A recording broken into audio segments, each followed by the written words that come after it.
Olá, boa tarde. Sou a professora Tuine Daros e nós estamos aqui, eu e o professor Fausto Camargo, os autores do livro A Sala de Aula Inovadora. Nós vamos fazer uma live aqui com vocês para conversar sobre como adaptar as estratégias, né, pautadas em metodologias ativas, mas agora virtuais. Eu e o professor Fausto estamos recebendo várias recomendações, pedindo como adaptar as estratégias e por isso a gente resolveu fazer essa live para fazer um super bate-papo com vocês. Vou chamar aqui o professor Fausto, só aguardem um pouquinho.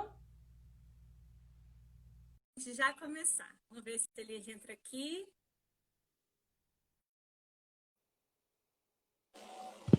Olá, Aê, tudo deu bem? certo! Tudo bem, Deu Fausto? certo, tudo bem. Bom, gente, vamos começar se apresentando. Eu estava aqui dizendo no início, Fausto, que nós estamos recebendo vários professores, colegas, pessoas que participam das nossas palestras, dos nossos workshops, sobre como, né, a gente adaptar as nossas estratégias. São profissionais que já conhecem o nosso livro, já conhecem o livro A Sala de Aula Inovadora. E aí eles ficam perguntando, a gente sabe que quando vocês fizeram a obra foi muito não preocupados com o uso das tecnologias, mas hoje com esse momento pandêmico a gente sabe da necessidade de adaptar e por isso que a gente começou aqui, com esse momento, certo? Certo, muito legal você ter falado isso, Twine, porque assim, quando nós escrevemos o livro, a gente tinha uma preocupação que aquele profissional sem tecnologia, que está no quadro, no giz, naquela condição, que a gente sabe como que é a condição das escolas no Brasil, né? Principalmente as escolas públicas, conseguissem utilizar e aplicar em larga escala, vamos falar assim, as Sim. estratégias. Mas aí quando a gente olha para o nosso momento de hoje da pandemia e olha para a estratégia, a gente fala, cara, olha que barato, dá para aplicar várias delas, não Tudo, é? né? Eu diria que Exatamente. assim, se não na totalidade, 90% delas são realmente muito aplicáveis. O É. que dá, eu diria assim, uma longevidade para a gente, né? E um conforto para a gente como autor, porque a gente escreveu isso com tanto carinho, né? Querendo que de fato ajudasse os professores. E aí a gente vê que mesmo no momento de pandemia, de ensino remoto emergencial, ou até no EAD, são super adaptáveis. Então, é assim, a gente... E também a gente também queria registrar aqui, né, que é a nossa primeira live juntos, né, Fausto? A gente sempre está Uhul! conversando, trocando ideias, mas acabou que a gente não conseguiu aí ajustar as agendas e finalmente hoje a gente está conseguindo fazer essa conversa aí com os nossos professores. Vai ficar essa live gravada nos nossos perfis, porque a gente está aí para compartilhar experiência e conhecimento e tem muito a nossa cara esse compartilhamento, né? Bom, para você que está Muito. entrando agora, nós somos os autores do livro A Sala de Aula Inovadora, Estratégias Pedagógicas para Fomentar o Aprendizado Ativo, e por conta desses números pedidos aí de como adaptar, de como fazer essa transposição, como gerar mais engajamento nas salas de aulas que agora são virtuais, nós montamos aí um roteiro de algumas reflexões, algumas dicas e algumas estratégias que eu tenho certeza que vocês utilizando aí, vai fazer muito sucesso na sua sala de aula virtual, porque como é uma característica do nosso livro, né, Fausto? Nós praticamos todas as estratégias, então nós sabemos na prática o que funcionou, o que não funcionou, ainda que a gente sabe que tenha perfis, né, de turmas diferentes, tem tudo isso, mas quando a gente pratica, a gente tem segurança para dizer que funcionou, que deu certo, que requer um pouco maior tempo no planejamento e no conhecimento de vários recursos, mas que de fato dá certo. E para a gente começar, né, Fausto, a gente sabe também que nós vivemos um momento que a gente precisa sair do ensino remoto emergencial e ofertar de fato, né, um ensino sistematizado, organizado. A gente sabe que nós não temos previsão de retorno das aulas, os estudantes seguem remotamente, né? Eu conheço várias instituições que estão iniciando o remoto agora, né, que estão começando agora porque viram que foram esperando, e, no entanto, a gente precisa agora fazer esse planejamento, essa organização. Eu já te começo com uma pergunta, Fausto. Você, que é um profissional da educação superior como eu, que faz os seus planejamentos aí todo dia, conta pra gente como é que tem sido a sua experiência e já começa com as dicas de como que a gente pode começar esse planejamento nesse momento. Vamos lá. Olha, é uma pergunta do tipo 3 em 1, né? É assim, eu acho que é aquilo que você falou, sabe? Nós chegamos num ponto de amadurecimento da educação, de amadurecimento do ensino superior, que é um ciclo que ele está se renovando, não é? Então, assim, a gente sai de um ciclo que antes, poxa, o Fausto planejou aquela disciplina dele e daquele mesmo jeito ele dava aquela disciplina, sei lá, 5 anos, não é? Às vezes com o mesmo texto, porque existem textos clássicos que, de fato, às vezes são os melhores na literatura. Mas não é esse o ponto que você abordou, né? Então vamos chegar lá. Então o primeiro ponto, o aspecto que eu acho que você tocou no assunto é esse, do amadurecimento, e ele, de fato, ele é inevitável. Agora, esse amadurecimento, como nós fizemos no livro, como você bem mostrou, né? Como nós fizemos no livro, esse amadurecimento nós testamos e nós planejamos, e houve muito planejamento das nossas atividades quando a gente desenhou essas estratégias, quando nós testamos. Então é um livro muito prático, mas que tem muito suor, não é? Então, assim, aqui eu acho que tem o quê? 40 estratégias? 43, não me lembro. 43. Nós deixamos de fora algumas. É bom a gente até fazer, né? Gente, a gente deixou de fora algumas porque nós testamos e vimos que a prioridade, o melhor para aquele momento eram essas 43. Então nós não nos preocupamos com quantidade, nós nos preocupamos com qualidade. Mas esse processo de planejamento, da gestão da sala de aula, é que aqui no livro não aparece, mas essa sequência didática, ela por si só já é um planejamento. Sim. Não é? E se a gente está indo para uma educação que a gente fala isso bastante, do desenvolver competências, e competências são algo que a gente desenvolve para o aprendizado global. E, gente, eu estou falando de competência, a gente não está falando de skills, porque tem uma galera que fala de skills, mas skills tem muita pegada do profissional. Só que quando a gente fala de competência, a gente está falando que a gente vai ensinar uma pessoa para a vida dela. E como que você ensina para a vida dela? Puxa, tem técnicas. Existem estratégias metodológicas. E essas estratégias, os métodos de ensino por competência, elas passam pelas estratégias ativas. Aí essa é a grande riqueza desse livro agora. Você não faz estratégia ativa, você não sem planejamento. Então, ficou muito evidenciado agora no ensino remoto essa necessidade de planejamento. Mas olha, era uma necessidade que mais cedo ou mais tarde ela ia aparecer. Essa gestão escolar ou gestão da educação, esse acompanhamento mais próximo, mais de perto, como orientador, ou coaching, como o pessoal fala, gosta de falar, como facilitador. Poxa, se eu tenho no método tradicional uma sala com 50 alunos, eu tenho aquele aluno lá no fundo que eu nunca tive oportunidade de falar, cara, vamos lá, faz assim, faz assim. Ele não vai. Mas num método desse, em que eu planejo, eu tenho contato com cada um, eu falo para aquele sujeito, cara, vamos lá, olha, pegou aqui, pegou ali, faz isso, faz assado, vamos interagir. É o que a gente fala, que a gente consegue atender os alunos que são denominados de baixo status. São aqueles alunos que poucos se sentem motivados a participar e essas estratégias acabam movimentando, né? E na sala de aula não é diferente. É isso mesmo. Né? A gente dá voz para eles, não é? Por isso que a gente fala que, olha, vocês são os protagonistas. É difícil, às vezes, de entender, mas não é que eles são, eles sempre foram. A nossa razão de ser como professor são os alunos. Se a gente tem aluno, a gente tem a razão da nossa... Tem por que o professor existir, essa é a verdade. Então, nisso tudo não mudou. Nós só colocamos eles mais no centro do processo.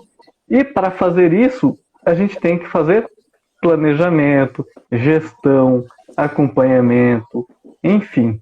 E para começar, primeira coisa, gente, a gente está falando de sala de aula virtual. Para você que está chegando agora, o nosso tema é como fazer a gestão da sala de aula virtual e já nós vamos passar algumas estratégias para justamente fomentar aí, gerar maior engajamento, com base nos livros, no conteúdo do nosso livro e adaptados para o ambiente virtual. Mas para começar, quando a gente fala, e eu até já vou dando aqui boas-vindas para o pessoal, tá? O professor Leonardo Paioli é meu colega aqui da Unicesumar. Prazer, você não conhece, ele é um excelente professor, tá aqui a Juliana Ruffini, tá aqui a Manu, legal, que é nossa colega lá da Uniamérica na época, agora não estou mais lá, né? Mas foi minha colega, é sua colega ainda. A Ielva, tem várias pessoas aqui super legais, muito bom vocês estarem conosco. E já a gente vai também tirar dúvidas, deixar um momento para isso. Bom, gestão de sala de aula virtual, gente. Primeira coisa, o planejamento, o professor Fausto já falou, é importante, é necessário. Ok, nós já sabemos disso. Mas uma das coisas que eu sempre falo que é importante para você consolidar no seu momento é ter um momento de check-in. Iniciou a sua sala de aula virtual, começou a perguntar, esse check-in, esse ingresso do estudante, nada mais é que você esperar, sabe aqueles 2, 3 minutinhos para esperar que todo mundo ingresse na sala, você já começa um diálogo ali com ele, tá tudo bem, como é que tá, como é que foi. É importante nesse momento de pandemia, em que a gente está distante, né, presencialmente um dos outros, então ter esse momento de check-in, garantir que todos estão conectados. Na sequência, a gente começa com aquele mapa, que nada mais é que mostrar para o estudante o que vai acontecer naquela aula. Quando a gente faz isso, a gente alinha as expectativas e a gente reforça os combinados. No nosso livro, A Sala de Aula Inovadora, a primeira estratégia é o contrato de aprendizagem que a gente faz.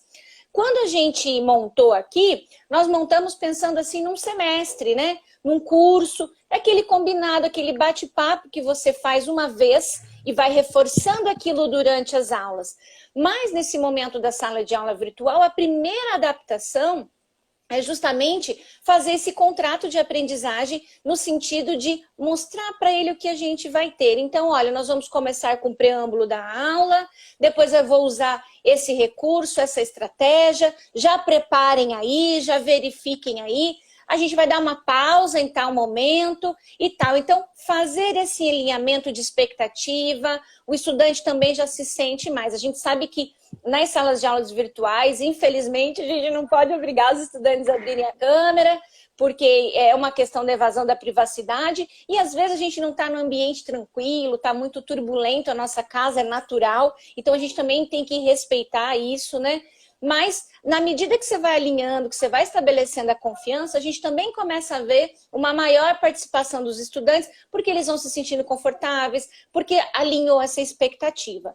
Fiz o meu check-in, fiz o meu mapa e eu começo com a aplicação da atividade. E a gente já vai falar as estratégias. E aí são... É legal você falar isso, Twine, se você me permite. Imagina. É que, assim, esse alinhamento... Isso isso que, quando você me fala isso, eu penso, puxa, cara, é ser mais humano no virtual. Isso. É levar o que a gente tem de humanização, que o pessoal gosta de alguns termos, né? Humanização hospitalar, humanização na gestão, é ser mais humano. E aí, quando a gente traz esse contrato, e eu já vou fazer um contraponto, porque ele está falando da sala virtual, né? Que, por exemplo, gente, por que não usar uma ferramenta como, por exemplo, um Google Forms, ou uma outra ferramenta digital dessa? Joga o contrato lá, joga as premissas, as consígnias da aula, e olha, o cara entra lá e dá o aceite, dá o ok. Então você já começa a fazer essa interação, você já coloca ele no centro, ele já lê, ele faz uma reflexão, ele tem que pensar, puxa, será que eu estou de acordo com tudo isso? Não é? E ele pode discordar, e vocês podem fazer um bate-bola. Por quê? Porque a construção do aprendizado, ela é conjunta, ela é coletiva. Não é uma imposição, algo hierárquico, olha, o professor está falando e eu obedeço. Não, a gente quer promover justamente competências, como a gente acabou de falar, o pensamento crítico é uma delas. Então, por que não já provocar isso nesse negociáveis, né? São tudo combinados negociáveis. Então, de repente, a gente não achou adequado aquela coisa, os alunos não se sentem tão confortáveis ou esqueceram de se preparar, a gente remaneja esse combinado e segue de modo que todos estejam confortáveis com aquilo, né? Então, você vai criando esse vínculo. Então, fizemos o check-in, fizemos o mapa dos combinados, mostrando a aula, fazendo a humanização. iniciamos o processo de aplicação de atividades. Agora é legal que você fala isso do iniciando o processo, e voltando um pouquinho também, eu lembro quando nós demos aula juntos, né? Algumas vezes. Então, assim, eu lembro da gente fazer o planejamento, a gente repassar, cada ponto da aula. Quanto tempo a gente vai levar para fazer esse passo aqui? Né? A gente falava, puxa, 10 minutos para fazer essa abertura, mais 10 minutos para fazer isso. E a gente fazia um checklist, passo a passo, para quê? Para garantir que, de certo modo, a estratégia tivesse uma aplicação mais efetiva, não é? Que é aquilo que a gente falou do planejamento. Olha, e me vem na cabeça tantas aulas que a gente deu junto, a gente sentando junto e repassando, né? Um cronograma, uma tabela com tempo, uma série de coisas. Isso, formações que a gente conduziu para outros professores, né? Isso é fundamental. E é de uma riqueza, porque, assim, não são coisas que nos ensinam, não é verdade? Sim. A gente aprende, eu aprendi contigo, então, assim, esse aspecto. Então é legal, é uma vivência muito bacana da gente ter. E aí, é aquilo que você falou, tá, fiz tudo isso e agora, o que eu faço, não é? Exatamente. E aí a gente vem para... as estratégias. E aí, o primeiro princípio, né, gente, nos tempos do ambiente virtual, os tempos são outros. Você tem que ter o tempo da pessoa aprender aquela ferramenta. Então, procurar sempre esse planejamento, conhecer as estratégias antecipadamente, conhecer os recursos, né, os recursos tecnológicos que comporão essa atividade, enfim, ter esse conhecimento faz toda a diferença na hora. Pode falhar? Pode, mas isso pode estar no seu combinado também, né, gente? Olha, eu planejei isso, vamos ver se vai dar certo, vocês estão comigo, vocês topam, vão aqui me perguntando. Então, sempre tá perguntando para o estudante, tá tudo bem, vocês aprenderam, tá tudo certo, todo mundo entendeu? Fulano, aquele fulano tá quietinho. A gente usa uma estratégia assim, Fausto, depois que a gente fez a explicação, eu pergunto para o fulano, alguém poderia me explicar o que entendeu? Sim. Porque lá na sala de aula presencial, você vai circulando nos grupos e praticamente você explica novamente. Na sala de aula virtual, a gente precisa de outros comandos para ter a certeza de que esse estudante entendeu. Então, o pós-combinado, eu geralmente pergunto, fulano, você consegue explicar para mim, então, o que é para fazer?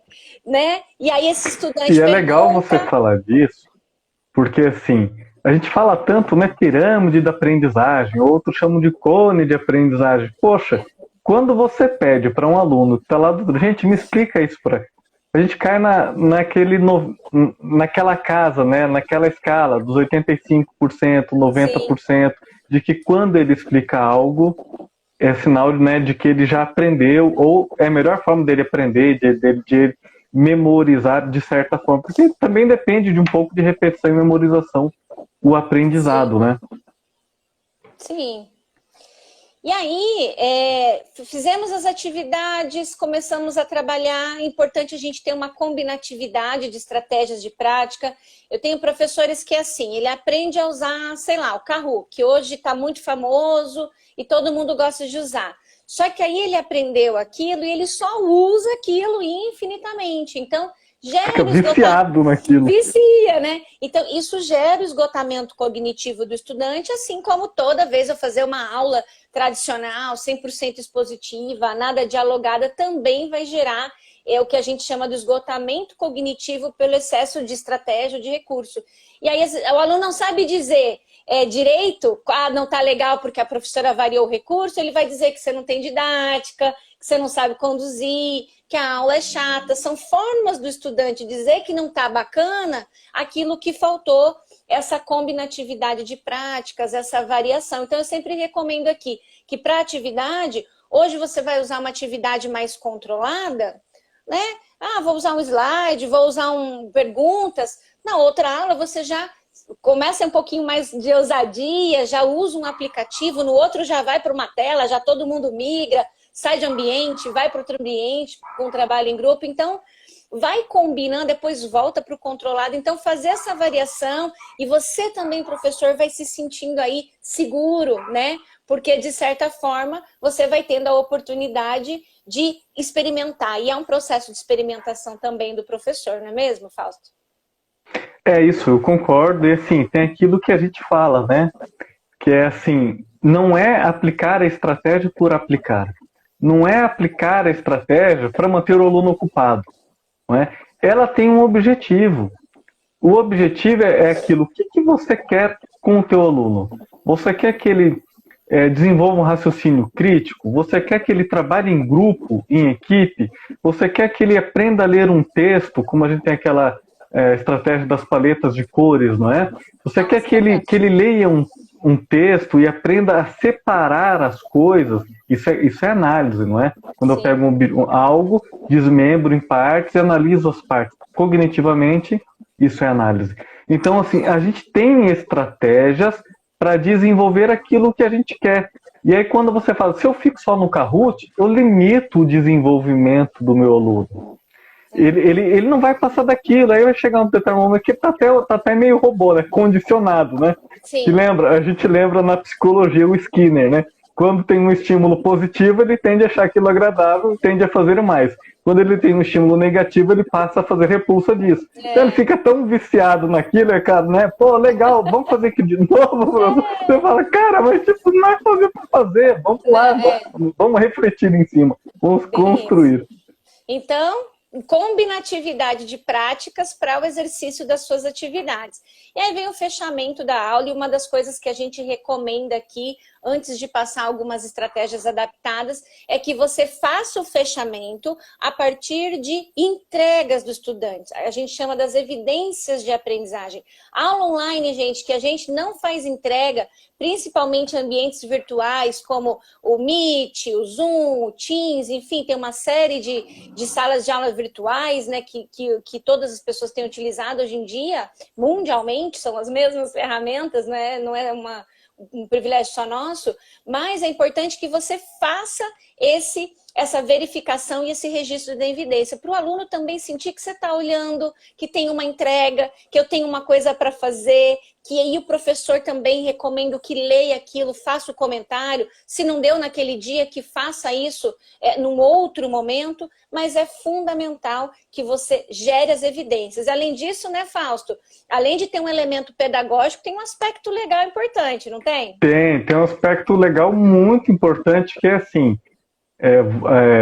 o MEC ele liberou, né? Olha, você pode fazer em casa, bonitinho, mas você vai ter que comprovar o que você fez, como você fez. Então, a medida não é só.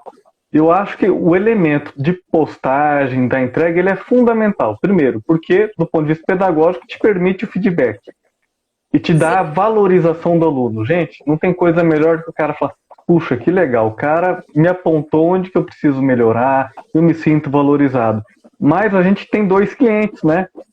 A gente tem um outro cliente que chama-se MEC. E para esse outro cliente, a gente tem que registrar as evidências e falar, cara, ó, estou trabalhando, está funcionando, tem essas entregas. Então, o ambiente virtual de aprendizagem é o melhor espaço para isso, porque lá é o grande banco de dados e é o grande repositório. E vamos supor que daqui 1 ano você receba a comissão do MEC, e para reconhecer o teu curso, ele vai falar, tá, e como que você fez isso? Você fala, olha, tem tudo aqui anotado, está tudo aqui publicado. E é tão interessante que, além da gente gerar esse engajamento, eu já tive relatos de professores, Fausto, da educação básica, não só na educação superior, em que os pais entraram com uma solicitação via jurídico, via processo legal, por processos mesmo, pedindo a redução das mensalidades, porque o meu filho estava tendo um menor número de aulas. Quando se comprovou, e aí essa escola me relatou, né? Foi comprovado, então, por meio dos roteiros de aprendizagem, por meio das evidências, que inclusive o próprio estudante que estava ali solicitando, né, o pai dele, o filho tinha postado, pronto, aquilo também serve. Então, Primeiro ponto, evidência de aprendizagem fundamental, gera engajamento, o estudante sente que precisa ter aquilo. Segundo ponto é porque o MEC também autoriza e solicita essas evidências. E numa tentativa legal de ter uma redução, por exemplo, de aula, alguma coisa assim, que pode acontecer e acontecer em várias escolas do Brasil, você também tem como comprovar que o estudante usou o tempo de aula, porque afinal de contas, a aula não está condicionada à figura do professor. A hora-aula significa de atividade discente, ou seja, não é o tempo que o professor fala que conta, mas é o tempo que o aluno realiza aquela atividade para gerar o aprendizado, a aprendizagem dele. Então, por isso que essas escolas que fizeram uma boa gestão das evidências de aprendizagem tiveram muito sucesso aí, né? São recomendações importantes que vale seguir. A gente tem uma pergunta aqui, Twin.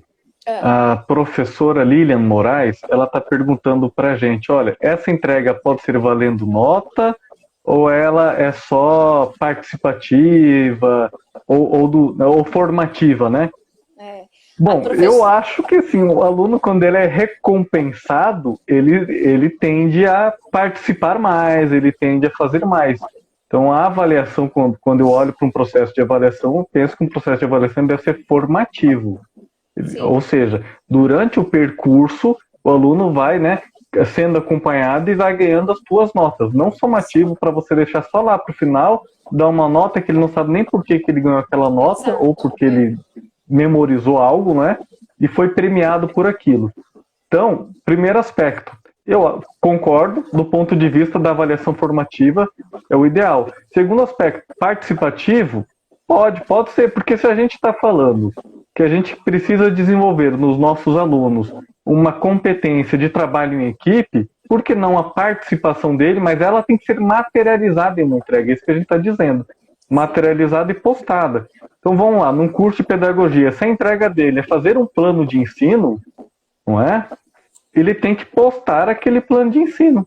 Ah, posso fazer o plano de ensino em grupo? Pode, mas ele vai postar para ficar aquela evidência lá. Isso.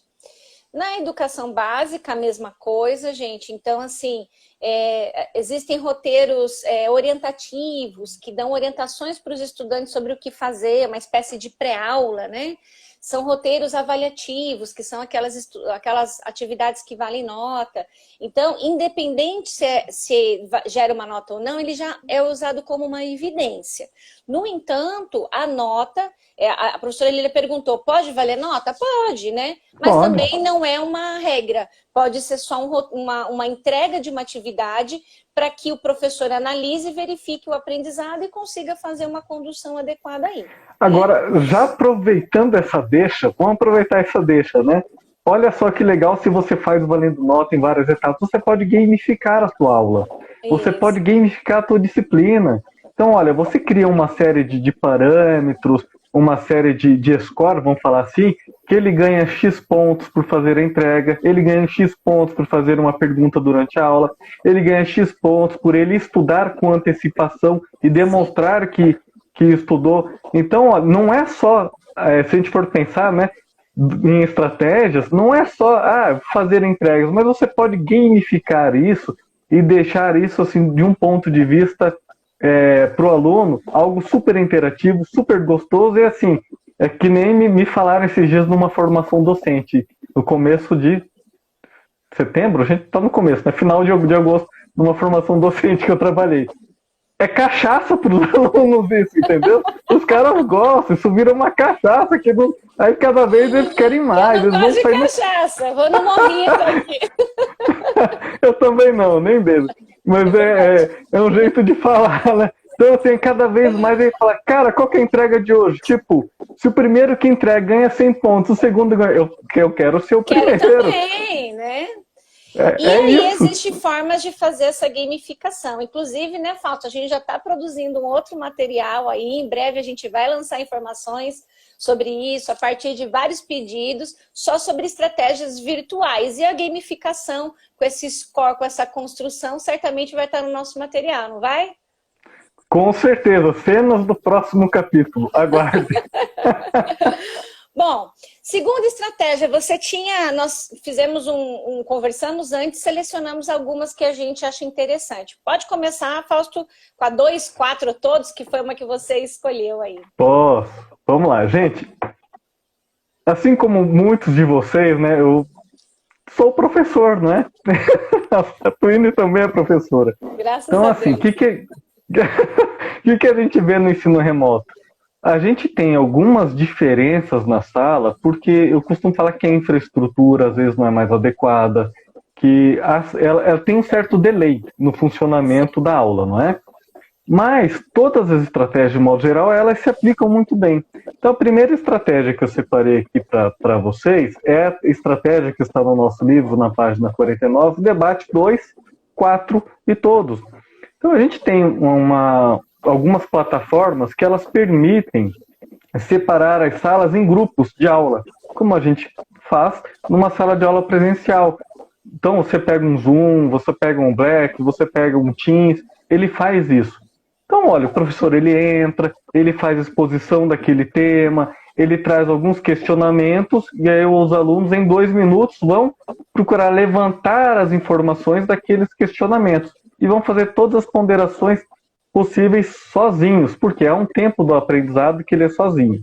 Depois a gente divide aquela sala virtual em vários grupos. Aí você fala, poxa, eu estou fazendo pelo Meet, eu não consigo dividir. Beleza, faz assim, ó, galera, abre sala no Meet ou no próprio WhatsApp. Faz chamada em grupo. Opção do grupo, né? Faz chamada em grupo e agora em grupo, em 4 pessoas, vocês vão discutir esses achados.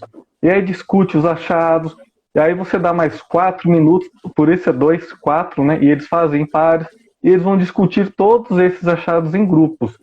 Aí ao final, desfaz aqueles grupos, voltam para a sala principal, vamos falar assim, formula uma questão e faz um debate coletivo com todo mundo. 2, volta para aquela 4, sala de origem, volta para a sala mãe, e aí cada um pode ir compartilhando, né? Isso, e aí é 2, 4, e aí com todos. A estratégia 2, 4 e todos. 4 todos. É todo mundo. E gera um insumo para o professor trabalhar, porque às vezes você também faz uma aula tradicional, porque o que eu vejo assim, muita gente fazendo aula na sala de aula virtual, ele não entende que ele pode usar os recursos e ele só fala e se mata fazendo slide e ele mesmo não se sente à vontade porque entende que não está gerando aquela participação. Essa é uma estratégia fantástica que pode ser adaptada com salas de aula virtuais e o professor vai tendo insumo para poder explorar esses elementos aí e trabalhar e refletir, consolidar a aprendizagem. Exato, e aí a gente falou do fechamento, né? Olha, das evidências. Ele está gerando evidência porque para ele levar algo para o debate, ele tem que ter escrito, ele tem que ter materializado, ele tem que ter feito seus apontamentos. Então, olha, cada grupo, quando ele faz o seu apontamento, ele gera as evidências para jogar lá no AVA para ficar registrado. Né? E o professor, ele pode ao mesmo tempo, no final da aula, fazer um fechamento do tipo assim, faz um fechamento com debate, então faz um mega resumo ou um meta resumo e tira o melhor de cada um e vai fazendo a ponderação e já vai apontando, olha, muito legal isso que o fulano apontou, isso que o ciclano apontou, complementa, assim, assado. Então aí você vai criando um aprendizado coletivo em que todo mundo participou, todo mundo aprendeu e ainda geraram as evidências, já que a gente está falando de sala de aula virtual. Tá? É uma estratégia que dá muito certo e olha, é engraçado aquilo que a gente falou no começo da live, não é? Ela não foi pensada para a sala virtual, mas ela tem uma conexão com a sala virtual que ela se encaixa perfeitamente nos recursos que a gente tem hoje. Exatamente. Eu, assim, pensando numa sala de aula mais controlada, porque às vezes o professor está começando, agora ele mal aprendeu a usar a ferramenta, e aí você já vem falar para fazer um monte de coisa, né?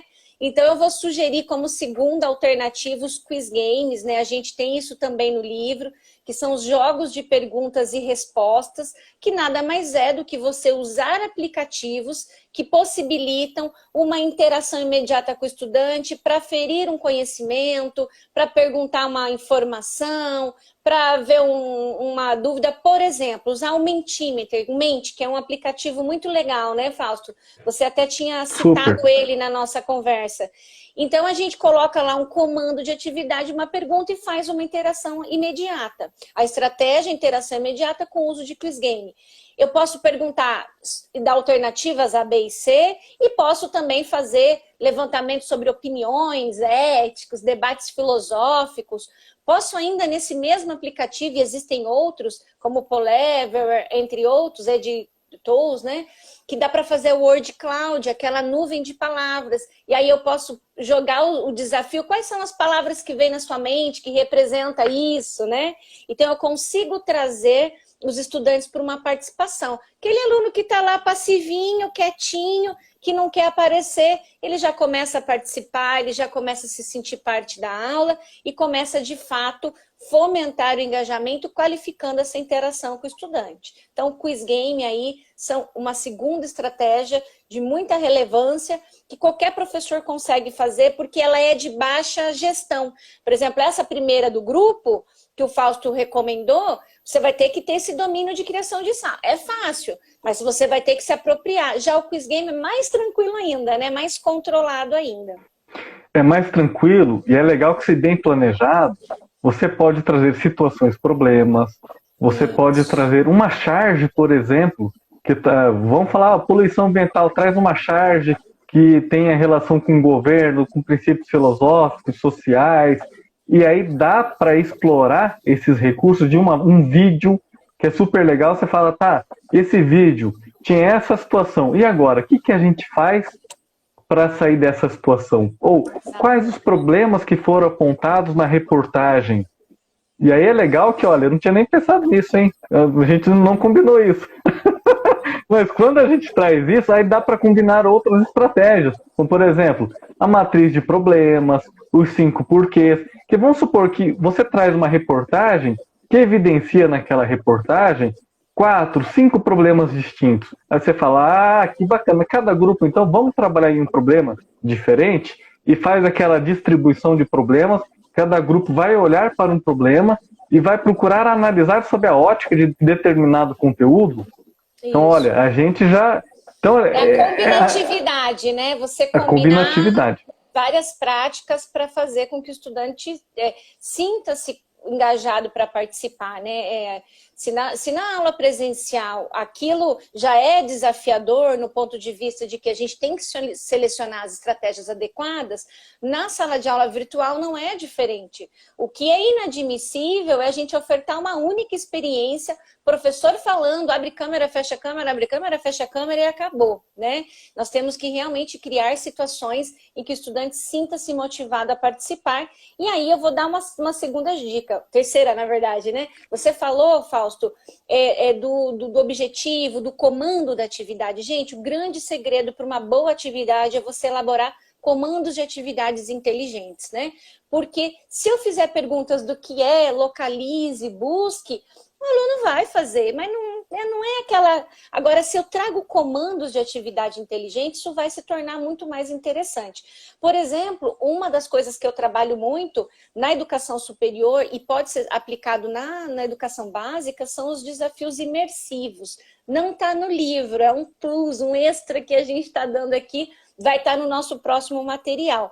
Os desafios imersivos nada mais é que um comando de atividade no qual convida o estudante a assumir um papel. Então, por exemplo, e tomar decisões e resolver problemas. Então, por exemplo, eu sou pedagoga. Então, eu estou trabalhando com alunos da área da pedagogia, né? Então, você, pedagogo, se deparou com uma situação seguinte: um par de aluno, nananana, aí você passa o comando. Então, ele assume um papel, então você já vai dizer para o seu estudante, gente, vamos para a nossa aula prática virtual? Porque como é que entende que isso é uma prática? Só que eu tenho que trazer comandos com uma narrativa que convide o estudante a assumir papéis. Se eu estou na educação superior, obviamente no campo de atuação profissional dele. Se eu estou na educação básica, vamos trabalhar lá, mobilidade urbana, meio ambiente, um problema matemático. Como que ele resolve? Você precisa resolver o problema do trânsito com a seguinte situação. Então, você trabalhou o conteúdo e trouxe aquilo para o estudante experimentar. E são comandos curtinhos, que se eu quiser colocar no meu slide, projetar para o estudante, ou mesmo falar, eu já fomento o chat com propostas de soluções. Eu faço isso numa live, eu faço isso sem recurso nenhum, eu só com a minha sala de aula virtual já torna mais interativo com participação no chat, porque eu tenho um comando de atividade inteligente. Então, os desafios imersivos são excelentes e sempre funcionam. Quando a gente trabalhava na pedagogia, e aí, hoje eu trabalho isso na formação docente, a gente trabalha as práticas imersivas. Então, no caso de um aluno de licenciatura, a gente fazia ele parecer que ele era um estudante, ele fazia como se fosse um aluno da educação básica aquele desafio, para ele viver a experiência, para ele entender como é que é, e de fato conseguir consolidar isso e agregar a sua prática. No virtual também dá para fazer com esses comandos aí. É isso mesmo, fica bem bacana. Né? Eu falo, é a jornada do usuário, né? É a jornada da experiência. Nada melhor do que quando ele vivencia, ele vive aquela experiência, é muito bacana. E você falou algo que eu acho que é fundamental. A gente fala tanto hoje, né? Hoje, vira e mexe aparece uma coisa nova, né? Não sei se vai ser moda, não sei se é modismo, se fica, porque tem muita coisa que é modismo. Mas, Sim. Por exemplo, hoje estão falando da aprendizagem baseada em desafios. Não é nada mais que isso. Você traz algo desafiador para o aluno, né? Ele se vê desafiado, tipo assim, né? Poxa, eu tenho que vencer isso. Ele se vê engajado. Então, você provoca ele de um jeito que, assim, ele quer resolver aquele problema e ele quer passar por aquela experiência, ele quer passar por aquela vivência. Então, você coloca ele dentro do processo, vamos falar assim. E aí, Fausto, tive uma queda, uma meia queda de luz aqui na minha casa para a gente encaminhar para os nossos discussões finais. E se eu cair dessa live, Fausto, você termina aí, tá? Porque o bicho pegou aqui em casa. Coisas de sala de aula virtual, ainda bem que só foi uma parte. Coisas assim importantes. A gente falou, então, dessa gestão da sala de aula virtual, fazendo check-in, fazendo um mapa, que é a jornada dele, né, fazendo a atividade, lembrar que tem uma combinatividade, fazer um fechamento, gerar evidências. Agora, a gente trouxe algumas atividades em que a gente pode adaptar. Falamos o 2, 4 todos, e aí citamos outras referências, falamos dos quiz games, dos desafios imersivos, e a gente não pode esquecer também da jornada do usuário, né, que você citou. Nós também podemos usar, por exemplo, outros recursos, como a plataforma Sway, que são cadernos virtuais para o aluno registrar, né? Nós podemos ainda utilizar, por exemplo, dentro do Google, para quem não conhece, gente, o Google está disponibilizando muita ferramenta. Tem uma que eu me apaixonei assim que eu encontrei, que chama Jamboard, né? Que nada mais é com quadro branco, é como se fosse uma sala, aqueles quadros virtuais que virou uma moda também, né? O que são esse Jamboard? Você entra lá no pacote do Google, igual quando você vai procurar o Drive e acha ali, Jamboard. Quando você entra, ele é um quadro em branco, então significa, e ele é colaborativo. Então, os estudantes, com aquele mesmo link que você gerou, eles já começam a escrever e registrar e conseguem fazer, de fato, uma verdadeira interação. Numa live no YouTube, eu posso provocar o estudante a fazer isso, eu posso fazer isso numa sala de aula virtual, né? E mesmo no ambiente presencial, a gente pode criar estratégias para fazer isso. Nessa mesma recomendação, a gente tem aquela estratégia, o espiral, né? Que é uma estratégia de muito sucesso também, que nada mais é que você dá uma pergunta para o estudante, ele responde individualmente. Daí você dá 10 minutos, a segunda fase, ele responde em pares. Esse par pode ser em grupo ou em duplo mesmo. Aí você vê a quantidade de pessoas.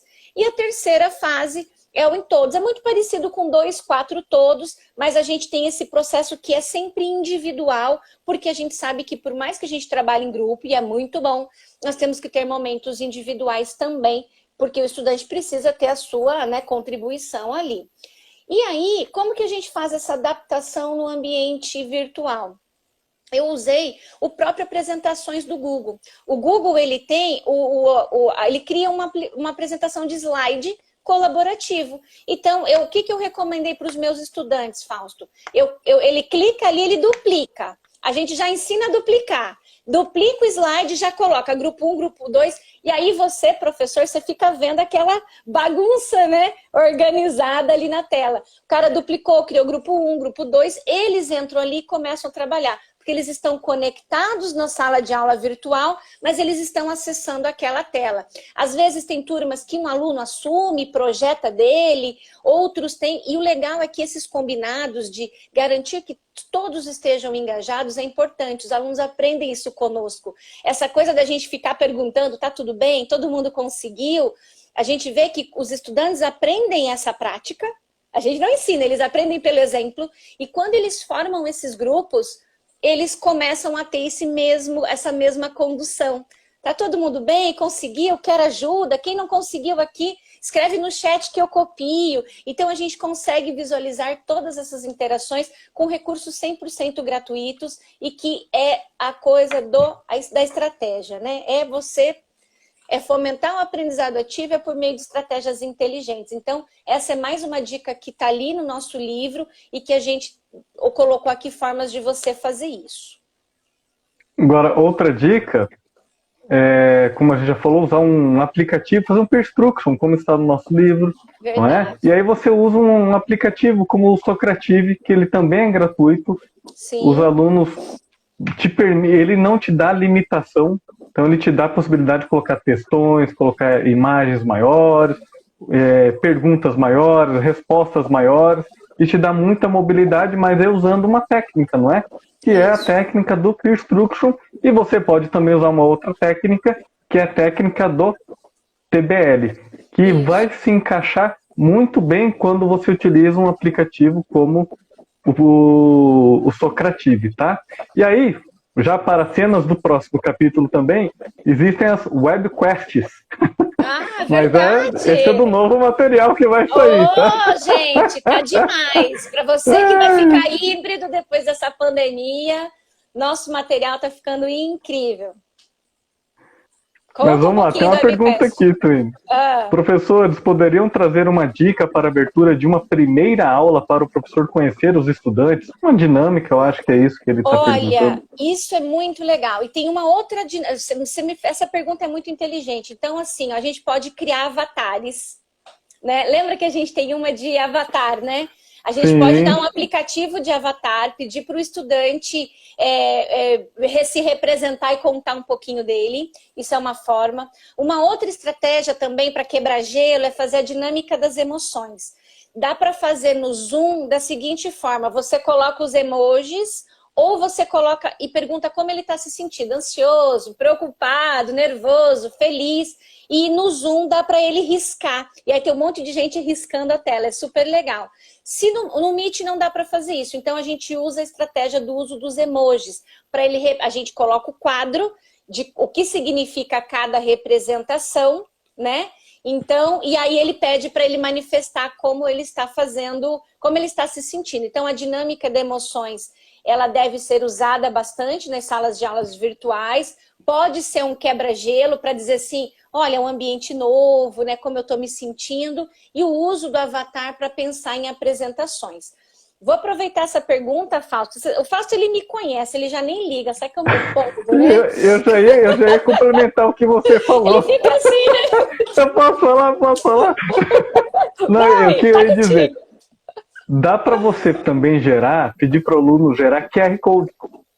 Ele gera um texto na net, gera um QR e, poxa, naquele texto ele diz o que? Olha, quem sou eu? o que eu gosto. Boa. E aí, o colega bipa o QR, fala, quero conhecer esse cara. Fala, ó, cada um tem que pegar um QR Code aí da galera. Bipa o QR e já começa a interagir, a conhecer. Fala, puxa, quais são as predileções, do que... Enfim, recurso virtual a gente tem bastante, né? Mas olha, essa estratégia achei fantástica. Essa eu não conhecia, eu vou anotar, tá? Você pede para o estudante fazer, ele cria o QR, que é muito fácil, a gente faz isso em 2 segundos. A gente pode ensinar o estudante se ele não sabe. Para você que não sabe criar QR, está aqui na nossa live, você joga no Google, gerador de QR Code. E ele vai ali, é só você pegar um link e colocar, é muito fácil, ensinou o estudante. Ele coloca informação e depois você brinca com aquilo. Muito legal essa ideia, Fausto. Uma outra ideia de se apresentar também é usar a plataforma, estou cuidando do horário já, é do uso da plataforma Flipgrid, tá? O Flipgrid é um quadro colaborativo em formato de vídeos. Então, o professor programa ali como se fosse um Padlet, um Gen, muito simples, tá? Muito. Só que o que é legal no Flipgrid? Ele tem a produção em vídeo e você programa. Então, você quer que ele se apresente em 30 segundos ou você quer que ele se apresente em 3 minutos. Você programa o tempo. O aluno entra ali, clica no maisinho que vai gerar e grava. Eu sou a Twine, gosto disso, faço aquilo. E depois ele vai criando um filminho de toda a sala. Então é super legal também, já quebra gelo. Porque, e legal que se você não gostou do vídeo, você faz de novo. Ele é muito intuitivo, gente. Para quem não usou, experimenta, que é muito fácil esse recurso e pode ser uma boa estratégia de apresentação dos estudantes num primeiro dia de aula, porque já sai quebrando o gelo mesmo. Então, QR Code, dinâmica das emoções, criação de avatar e o uso do Flipgrid para apresentações também são estratégias bem legais aí. E essa pergunta, você sabe que eu já estou pensando, né? A gente não tinha programado no nosso material dinâmicas de início de aula. Mas olha, são estratégias legais, mas dá para usar com conteúdo também. O aluno pode fazer um resumo, apontamento para apresentar algo com QR Code, com animação, com história em quadrinho. Então olha só que legal. O mesmo recurso que você usa para uma dinâmica de início de aula, você pode usar para temas mais simples ou até para mais complexos. Legal, adorei, gente. Vão mandando pergunta, porque vocês estão gerando verdadeiros insights aqui pra gente, tá? Então tá aberto para pergunta, a gente tem mais aí 7 minutinhos, a gente tem alguns encaminhamentos ainda finais, mas seria muito legal as pessoas que estão aqui conosco, mandar as perguntas pra gente, que a gente vai respondendo aqui. Fiquem bem à vontade, é uma alegria estar com vocês ao vivo nesse momento. Gente, é muito bom estar com vocês. É a primeira vez que a gente faz essa live, a Twine já falou, vou falar de novo, né?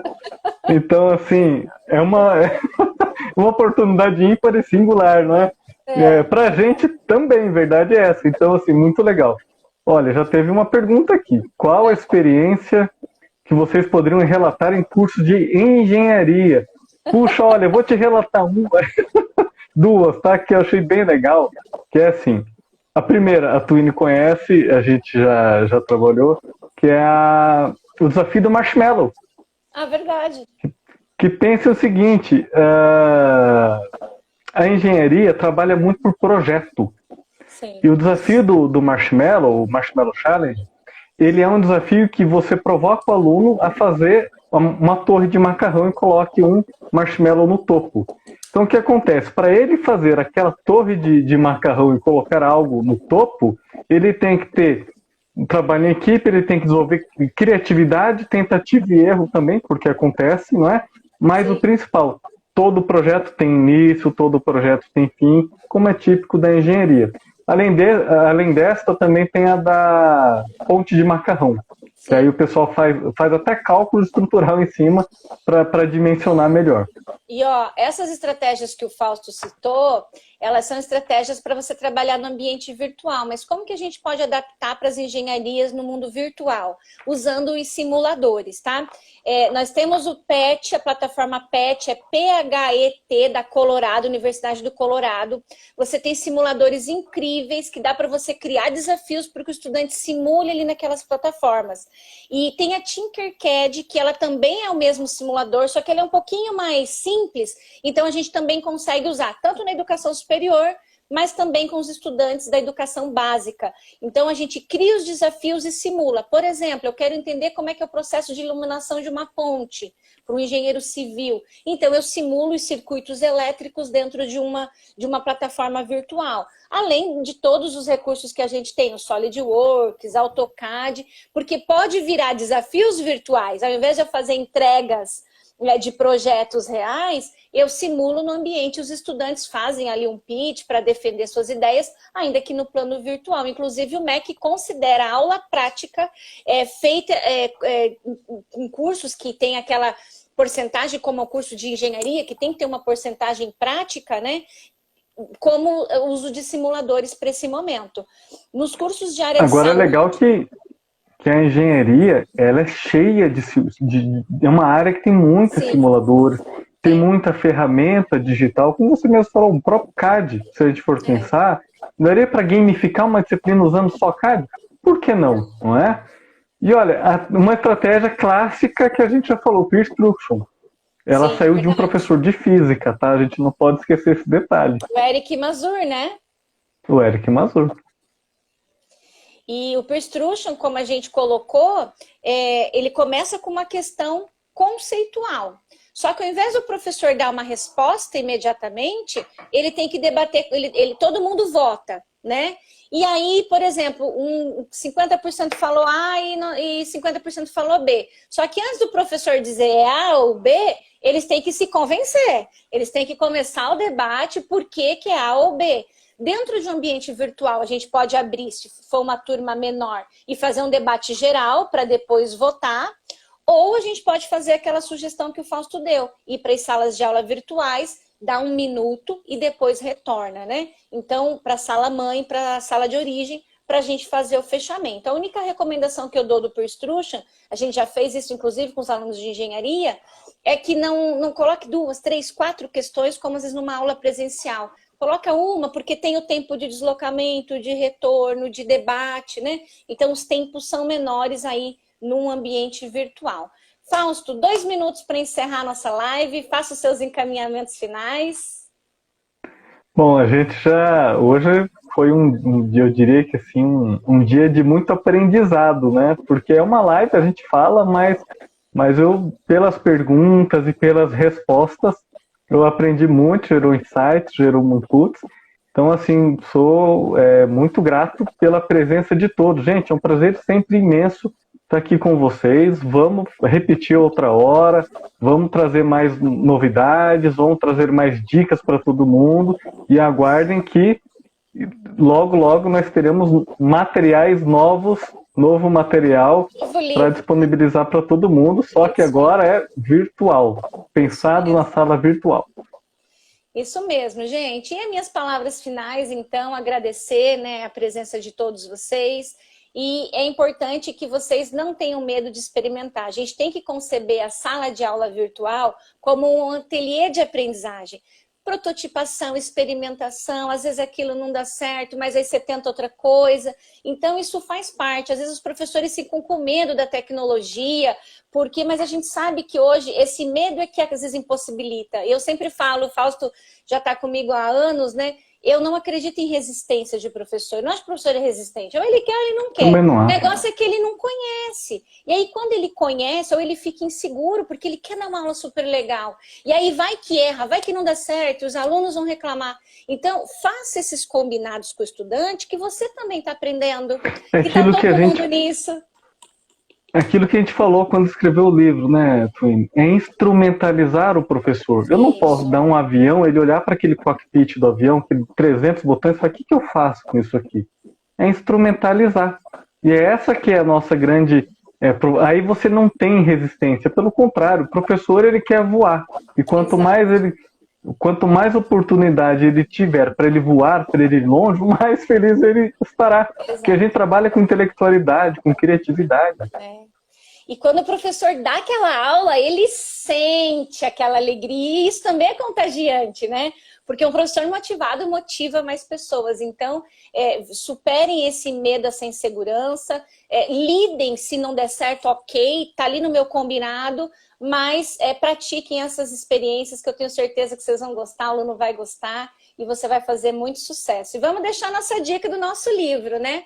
Para quem ainda não adquiriu, tá ali a Sala de Aula Inovadora, estratégias para fomentar o aprendizado ativo, pelo selo Penso, então, livro de circulação nacional. Você pode encontrar tanto na plataforma do Grupo A, com descontos bons para professores, na Amazon, e já está entre os mais vendidos na Amazon, né? Como é que é, Fausto? Fausto que estava dando uma olhada esses dias lá. Já esses dias eu estava vendo, ele é o primeiro na categoria dele. Então, é interessante, né? É muito E bom. assim, né, galera? Contem conosco, porque assim, de professor para professor, né? Com todo o coração aberto, contem conosco, tá? Contem conosco. Tchau, gente. Até a próxima. Tchau, Tudo tchau. de bom. Até a próxima. Tudo de bom.